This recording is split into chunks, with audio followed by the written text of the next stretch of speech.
guys, how's it going? Did something kind of a little odd today, but I figured I'd make a video because I like trying to help people, you know. So this is a Kenmore stainless steel side-by-side, over-under, whatever you want to call it, refrigerator. And I'll have the model and everything in the title or the description or something, so you should be able to find this. But this refrigerator is only, I think, right at 5 years old. Let's see if I can get some light in here. It's only about 5 years old, and you know, we've just had a lot of trouble with the water lines on this thing.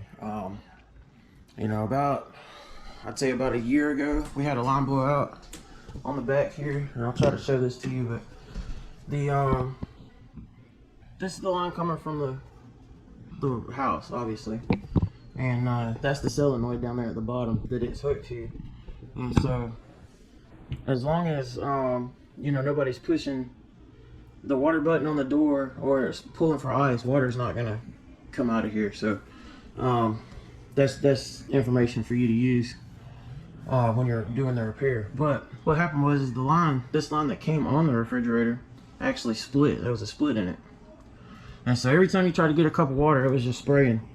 And so what I ended up doing is I cut the split out of the line, put one of those push type connectors in there. I mean, it was a really nice one, stainless steel one, you know, and put it back together, and everything seemed fine. We tested it, there was no leaks.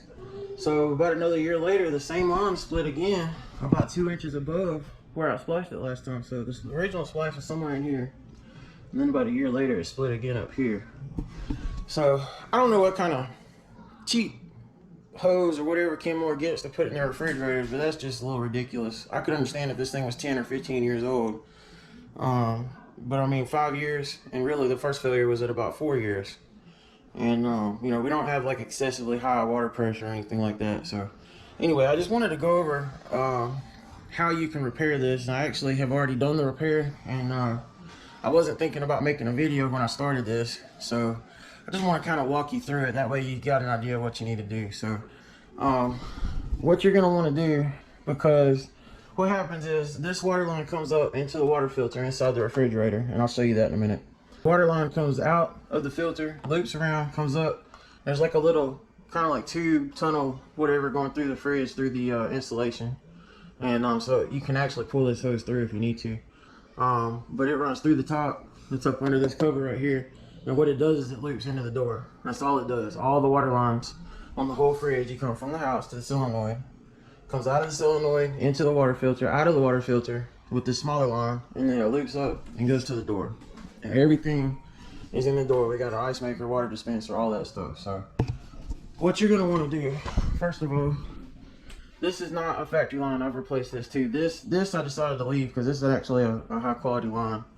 But originally I was kind of thinking about taking the door apart and just running a whole new line and not even having a splice right here. But I don't think it's going to hurt anything to have it there. I mean, that's kind of how they had it set up before. So I opted to go ahead and leave this line.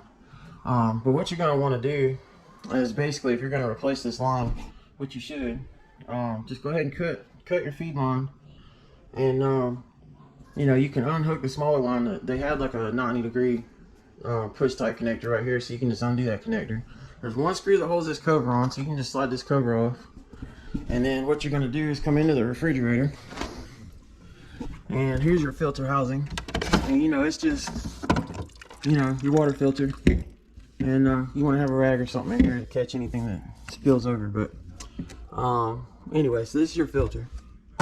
I had no reason to take that off. I just wanted to show you guys. Because also, if you want to change your water filter, that's it right there. You just twist it, pull it out, and stick your new one in, and you're good to go. There's a screw right here.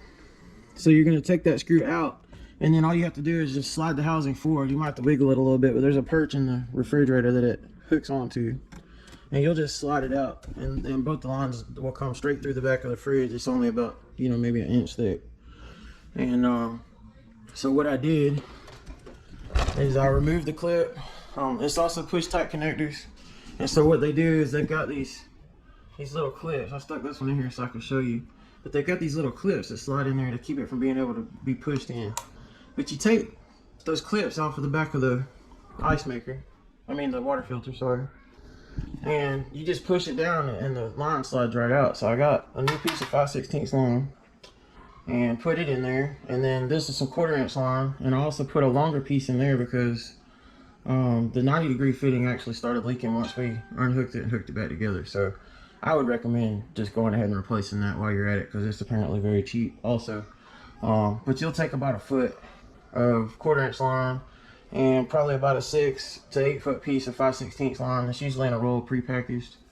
And but luckily I had a bunch of this stuff I keep in my cabinet. So what I did is I just popped both of those lines off. I put the new 5/16 line, the full piece on there, about 1 foot of this 1/4 inch line, and then all you have to do is just feed them back through the holes in the back of the fridge. They just pop right out through here. And you know, you just slide your filter back on the little perch, put your screw back in, and you're done inside. And so that way I was able to use a straight connector that I had. I made this line longer so I could loop it up. And you see it goes up under this little clip, and so it's got a nice sweep in it, you know, a bend, so there's no pressure on the connector. And you know, so I put that cover back on, put your retaining clips back on, and then the only other thing that you're gonna have to do is remove the screws from this back cover.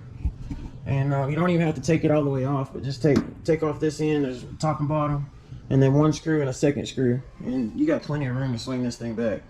And on the bottom of this valve, this line loops, basically like it loops in like this and plugs into the bottom of the valve with another quick connect fitting.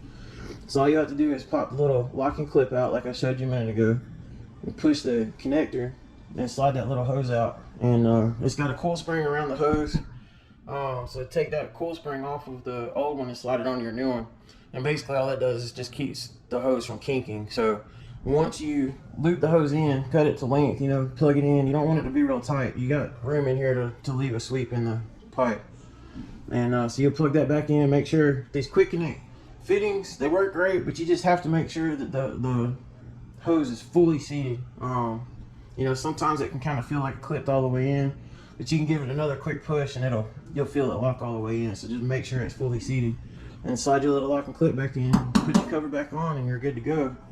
And you know, so basically I just got rid of all the junk hose that came on this thing. And you know, so now it seems to work fine. Hopefully that will hold up, because this is a nice quality brand name line that's on here. So hopefully we won't have any more problems with this. But I just wanted to at least kind of go over how you can get this stuff apart, and you know, what you might need. And like I said, you know, this is a 1/4 inch push type connector. It's almost like if you were at Home Depot or something, you know, it's kind of like a shark bite connector, and they may have them this small, I'm really not sure, but it's just a push type lock-in connector. They slide in and just lock in, and they work on any plastic or PVC or any type hose that the little teeth can lock into. So you'll just need like one of those that's a 1/4 on both sides, and you'll need about 1 foot of 1/4 inch line and about a 6 to 8 foot piece of, I would say, just to be safe, just get an 8 foot or whatever. It's prepackaged, but I don't know if 6 foot will quite be enough. So I think probably 7 to 8 foot. I didn't really measure it before I started, but inside of the back of this refrigerator, I mean, you're only probably about 4 inches right here from here to the filter. So 6 foot may be enough, but just to be safe, I'd get like 8 feet. And that's really all you need. Just go ahead and put that stuff together. You know, make sure none of the hoses get kinked. That's why I left a little sweep in here. You know, got everything clipped. This wasn't here. I actually added that. That was a retainer that I had. I guess some light, and I just put that on there to make sure that the line stayed in place. But that's pretty much it. And I think it's just a little bit ridiculous to have this kind of problem out of you know, such a nice high-end stainless steel refrigerator. So anyway, I just thought maybe if somebody was having the same problem and they saw this video, you know, I might could save you some money on a repairman, because this is something you could spend. You can go to Home Depot or Lowe's or any hardware store, pretty much spend about, I'd say, $15 max.